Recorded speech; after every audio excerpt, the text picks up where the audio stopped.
Dude. Yeah.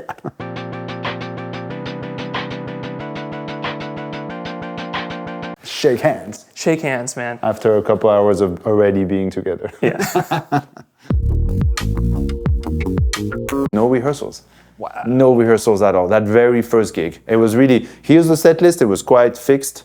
I mean, again, not so different than how you jumped in those gigs too, right? It's a bit like, that's the set list, learn the stuff, and it's kind of, you do your homework. There's some notation, but it's really a lot of like, Tigran has an idea, has a composition, and then the musicians kind of learn it by ear. When it was time for me to join the band and to hop in those gigs, I remember clearly, I maybe still have that email, but Tigran was a bit like, oh, by the way, I mean, like he did to you. Oh, by the way, here's the set list. And sometimes on that set list, there's stuff that doesn't exist, right? That's not out yet, or has a different version. He changed some stuff in between. So I remember he was like, here's a YouTube link, but that YouTube link is someone in the back of a club with the iPhone like this, you know, like 2008 iPhone. So just the recording is a really rough, like old quality, but you can hear the thing, you realize, oh, actually they're doing this beat over it. There's a B section that has a whatever. Yeah. So a lot of just that, yeah. Like just you listen to the stuff, yeah. The first thing I ever heard from Tigran was the album Red Hell. And so I remember being like, what is this? Like it kind of created this sense of wonder where you're like, I want to figure this out. So Red Hell was my first entry point to this kind of style. And then when I met Nate some years later, maybe 1 or 2 years later, I started asking him exactly those kind of questions. How did you guys record it? And how did you learn that stuff? And then I think this is when I started realizing, wow, this stuff is kind of learned by ear. I met him actually in New York City first time, where I was studying.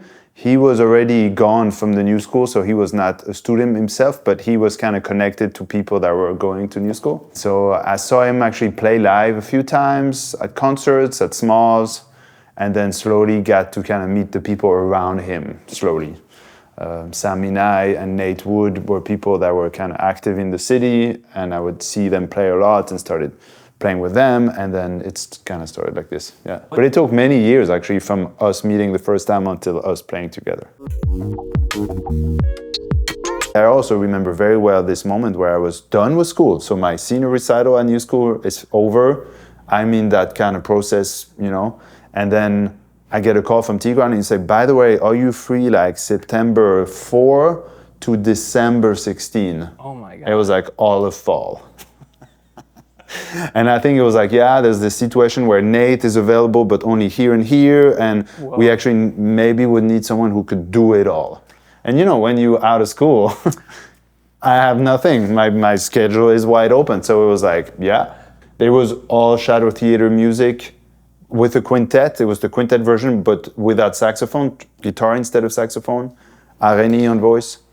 It felt natural, however I want. It felt like I had done the meeting him, I had done the learning the music, the small gig, a bit longer tour sub, and then I was kind of subbing once more. And actually we laugh about it today that Tigran never really made it clear that Nate was kind of like stepping away. I thought I was subbing again. I thought, okay, this fall, and then I'll move back to New York and go back to my life. And then he was a bit like, oh, no, you're in the band now. Like, oh, you like write down all of February and then April and all of summer. And that first, the Shadow Theater first released year was busy. So there was a bit this funny situation where Tigran had to have this record done soon. There was a bit of a deadline because he was about to embark in a very busy year after this, with the more kind of, he released the choir record on ECM, and he would do a completely like right turn in terms of his projects. So it was a bit like, this should be done like tomorrow. And then it would be, in order to have it released so that it doesn't step over, you know, the release schedules. So it was a bit, there was a bit the stress of when do you fit in this kind of album making. So he was like, okay, we were playing already at this point, we were playing To Negate, which is on Mock Root, Double Faced. There's a few songs that they were kind of already being played live, but there was still another half of the record where he was like, I need to figure out stuff. And it's as funny as those songs like Entertain Me, The Grid. The Grid. This is all stuff that he pulled out from his back catalog. So he has this thing still today. I'm pretty sure if you check his computer, he has like a folder on there that's called like music. Music. And then you open this and there's like hundreds, I think, of MP3 recordings. Do you remember in the green room of the LA show that we did 2 years ago? Yeah. He played us the demo of Vortex. It was like from 2006 or something like that. It's from like 15 years ago. But it was like all there. So we were on tour, and so it was this kind of stress of like, we know we're gonna record this album in a couple weeks. We have gigs today, but let's start calling all the venues and be like, can we come in early? Can we be there 3 hours before the sound check? Or can we find a music school? Like I remember going to this local music school in Montenegro. Just like Tigran had made some calls and we could go to that room and practice during the day. So it was busy. It was really intense, but it was also with this thrill of like, in 2 weeks, we have to go in the studio and we have 4 days to record the whole album without preparing more than being on tour. But actually, it was the best kind of preparation because every night you're on stage playing those songs, get some mileage out of like learning it, and then there was sure some other songs that we were not playing live that we were learning during the day. Right. And then came this moment where I was really like gig, go to France, to Paris, go to the studio, set up, record 4 days, and then gig the next day was back to a tour. It must have felt like a blur. That's also why I think we were very kind of just, at this point, just on a roll, you know. You just pull up and it feels like you just, like we did the other day with a video, you know, like it's gig, that morning you go to a different room and set up the same thing and play the same stuff. What I remember is like there is no click on any of those songs. No click. So it immediately creates this kind of like, you can't really do this thing of, let's do this and then later like mix match. You can take the piano from track B, from take 2, but the drums from take 6 or whatever. Those things that nowadays would be very easy to do. But it was most of the time the trio foundation, so piano, bass, and drums were recorded together. And also remember, I have this clear idea of like we would play a section maybe of a song, like the A section, and then sometimes Tigran would say, stop, let's do it again. And then we would do it again, and the thing is still rolling, right? So we do it again, and then we stop, and then say, now let's play the B section. And sometimes I said, but how?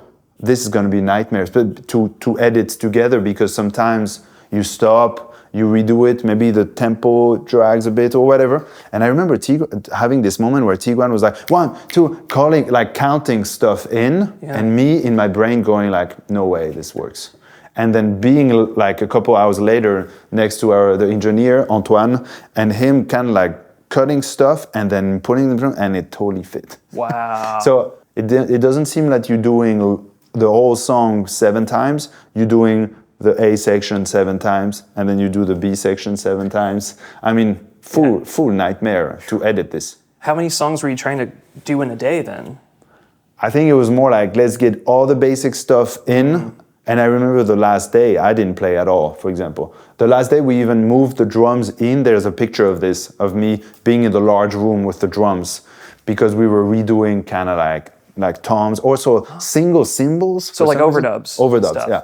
And so the last, for sure, also Tigran is really, really good and fast at that kind of stuff. As you can remember maybe for Call Within, he can really have, when the stuff is done, be like, now I need Rhodes on top, or like this element of kind of effecty or voice and stuff. And this, he just would bang those out in like just very fast.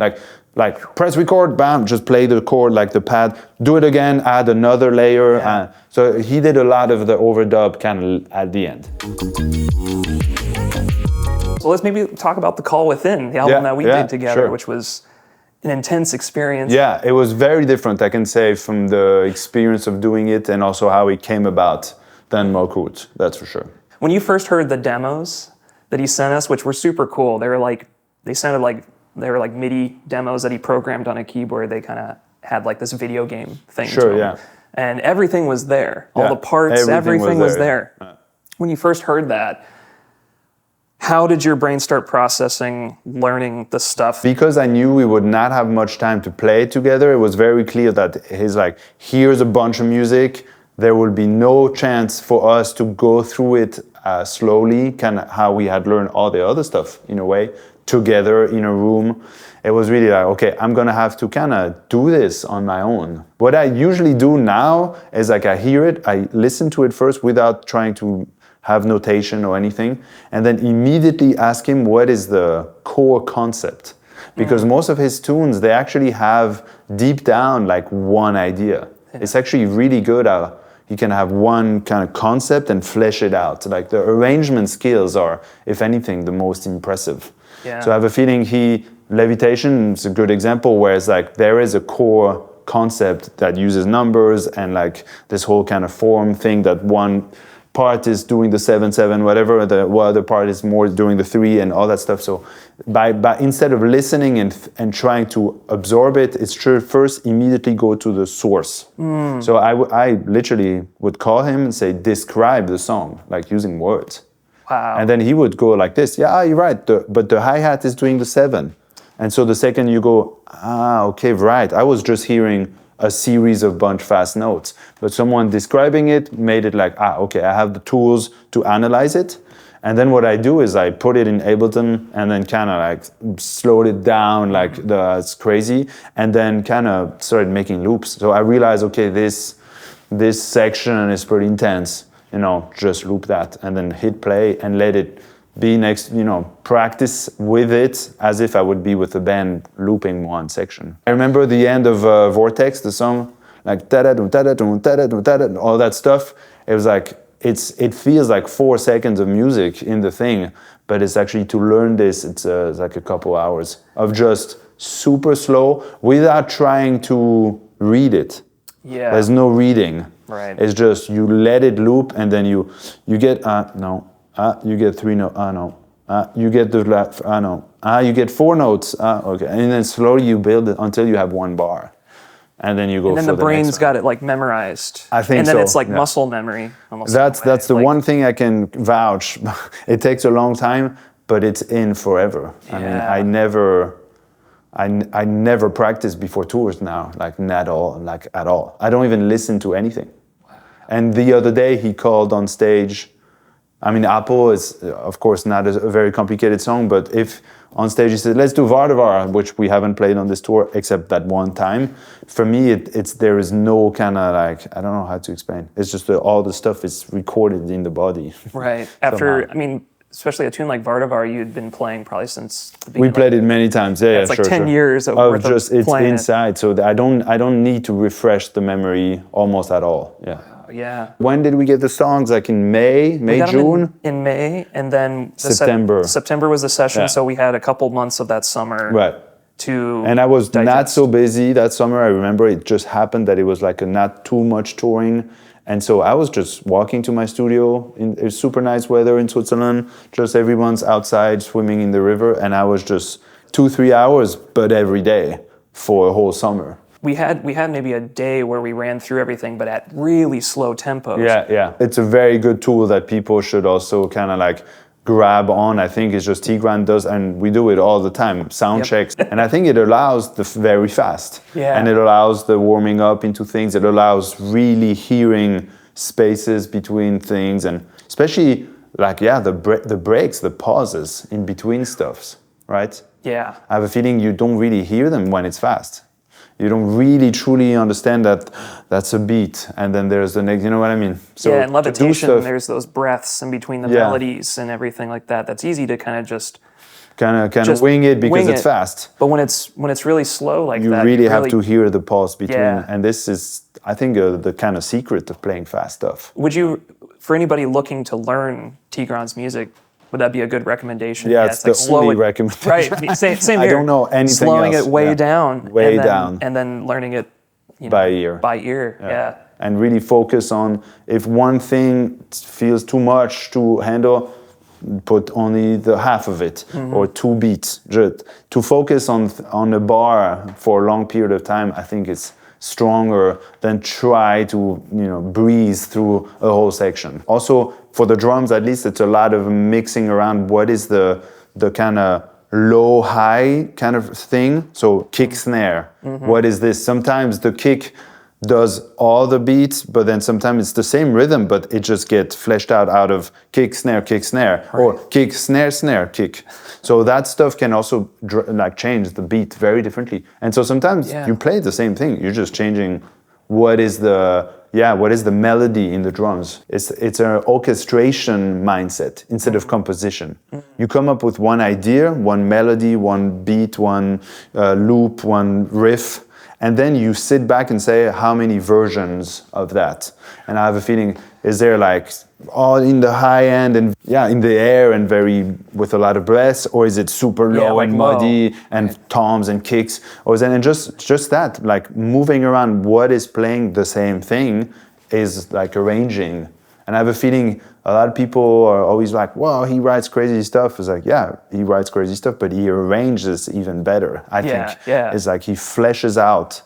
And I think you can hear when a lot of people do kind of pseudo Tigran music, that's the first thing I hear is they're doing one idea, right. And it doesn't feel like a flow because actually all the ideas are not connected. I would say today in my life, it's really 100% electronic music, And I'm actively kind of discovering, listening, or while I'm checking out a label and listening to a few different artists, it's funny, it became more even though I'm not actively DJing that often, it almost has more of this mindset of really digging into a scene or a certain sound or a certain, sometimes a city has a bit of a sound and you go check out that kind of stuff. So it's more, but it's almost all of it electronic music. A lot of it has a big focus on kind of more club dance music, but some of it is also in this middle ground where it's actually word work as kind of, let's say, physical music, but actually is still very nerdy in a way, or very kind of pushing boundaries. Do you have any other collaborations on the horizon with any other people? Yeah, I mean, kind of like more than ever now. And it's and it created this thing, and that's something that I really love about electronic music. It's very different how you collaborate with people. It's easier to start something, but it's also harder to kind of find people that maybe would use a similar process and similar workflow.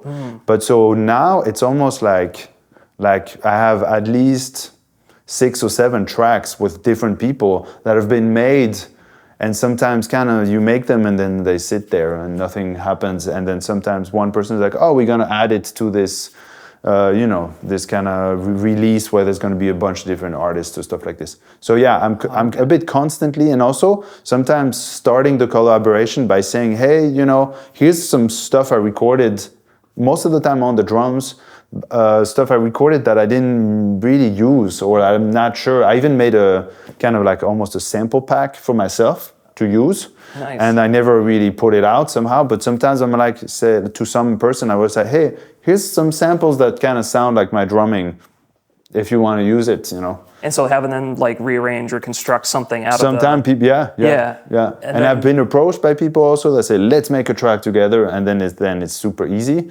But there's also, I kind of did the same to other people, and then some stuff it's more in the middle where you hear later on that someone sampled you from YouTube or whatever. There's a lot of collaboration that happened in this way that's very different than let's get in a room together and make a song. Right. And do you have any music coming up?